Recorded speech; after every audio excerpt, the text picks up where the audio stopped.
Hello, welcome to my recap of the game between Daniil Dubov and Shakhriyar Mamedyarov from the Tata Steel in round 1. We had the Catalan opening, but from a different move order. It was a really brilliant game, really interesting, full of twists.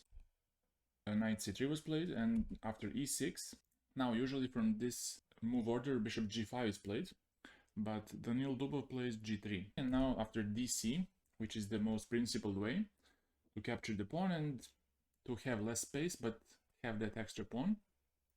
Now Daniil Dubov plays bishop g2.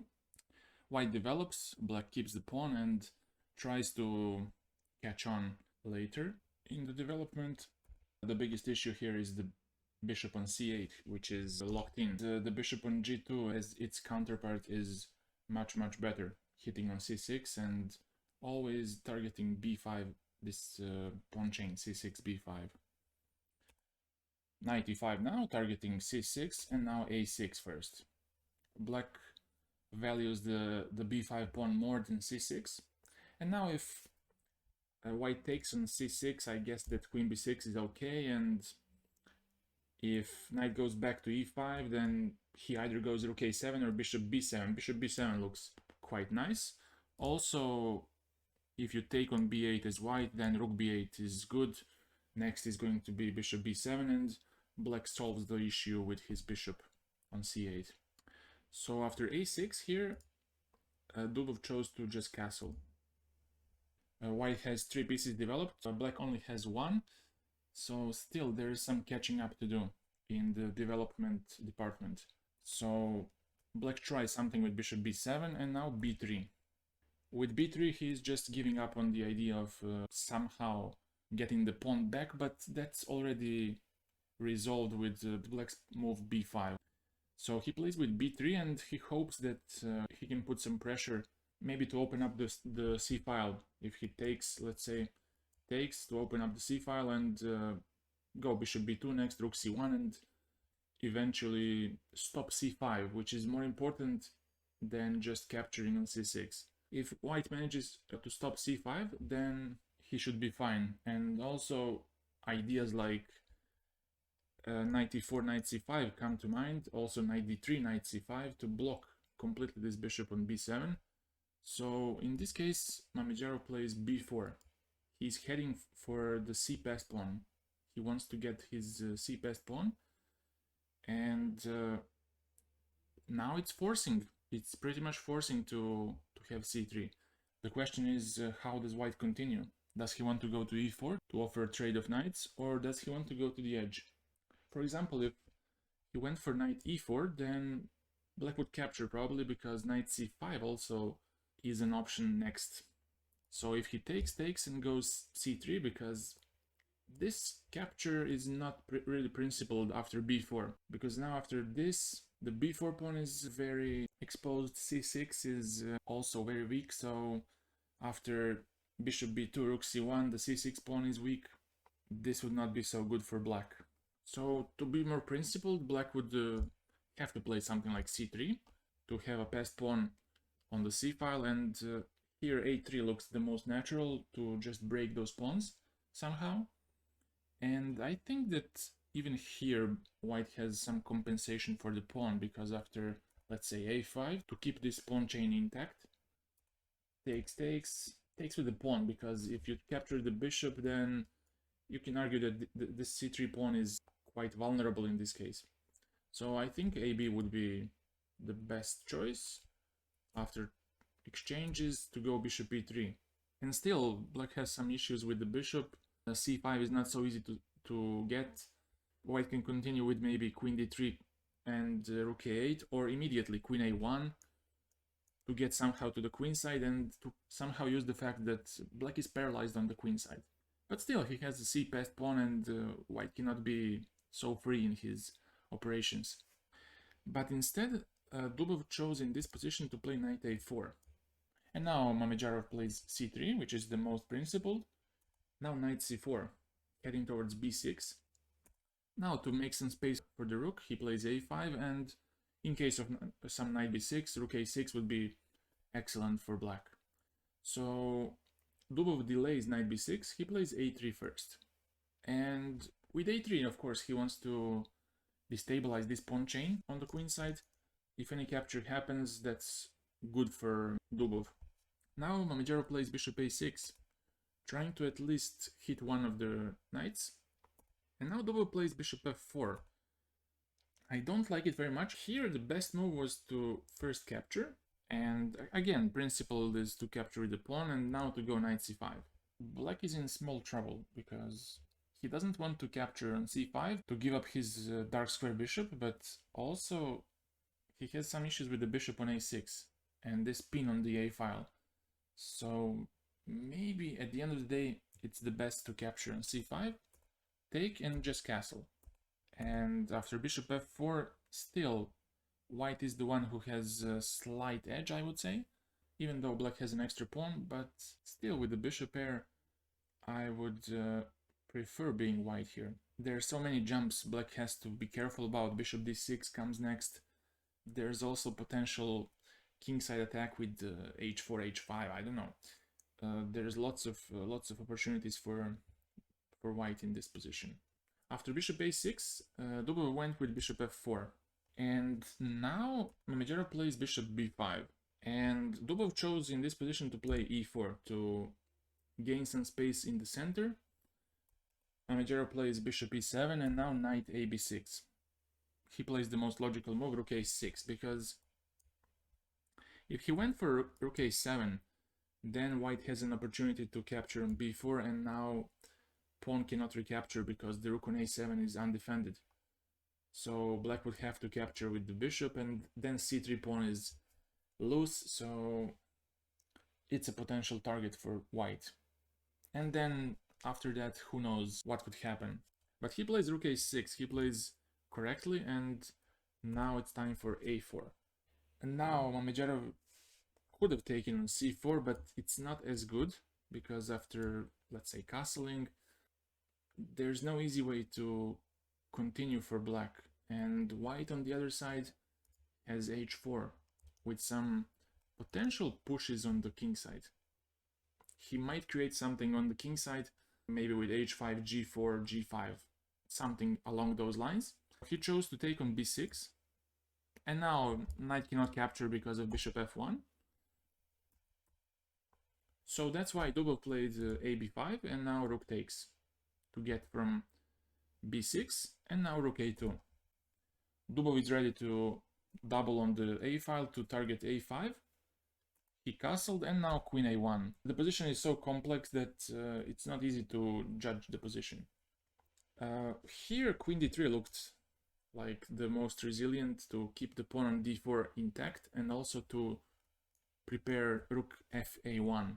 And in case of knight fd7, to get knight c5, then if rook d1 happens, to have e5. Let's say if white takes, bishop e5, now black has even rook e5. And after this, to take on d3, take, and c5. And with those pawns on the queen side, it's an awful position. And next is going to be c4 with pushing those two pawns on b and c file. And now Mamedyarov took on d4. First rook d1 and queen a7 back. Knight captures on a5, and now bishop c5. In this position, if black tried to play e5, then after knight c4, there's no good way to continue, because after queen c7, there's bishop e5, unfortunately for black. And in case of rook e5, white doesn't capture, white can go rook a7. And now he's either forcing black to give up the exchange by queen c8, taking on e5, and it's still a very complex position since black has potentially two passed pawns on the queen side. Or to give up the queen, which is also not so clear. After bishop c5, queen c7, the position remains very unclear, and I don't know what would be the outcome. So Mamedyarov plays correctly. He plays bishop c5, and now it's time for concrete actions. Knight c6, and now bishop f2. And now if rook f2, then you take, and knight c6, and you end up with 2 pawns up, and it's an easy conversion, but Dubov plays king h1, keeping this tension on the board, keeping both queen and bishop under attack, and now queen b6, getting the queen out of harm's way, and now bishop b8. For example, if he took on b8 with the knight, then there's e5, and after bishop g5, let's say, then to take on b8, black is again 2 pawns up after, let's say, bishop f6, to capture with the g pawn, because if you take with the queen, here, rook f1 loses the bishop. So after this, gf, and still, it's so tough to hold this because of 2 pawns down. There's no realistic shot at some counterplay on the king side. Instead of knight b8, he took with the bishop. And now queen c6, e5, and now knight e4. I didn't like this move because it seems so counterintuitive. It's pinning the knight without any pawn protection, and I really don't like it. I think Svidler was right in his commentary that he missed something, which I'll show very soon. Now Dubov plays bishop d6, just getting out the bishop, and now rook d8, which was a huge mistake.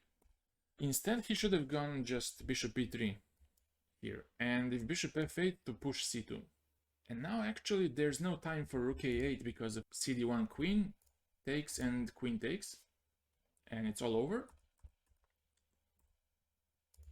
And if rook e1, then to take on f8, and white only has one check, rook a8, king e7, and what to do next? c1 queen is a threat. Also some knight f2, knight d3 discovered checks are huge threats.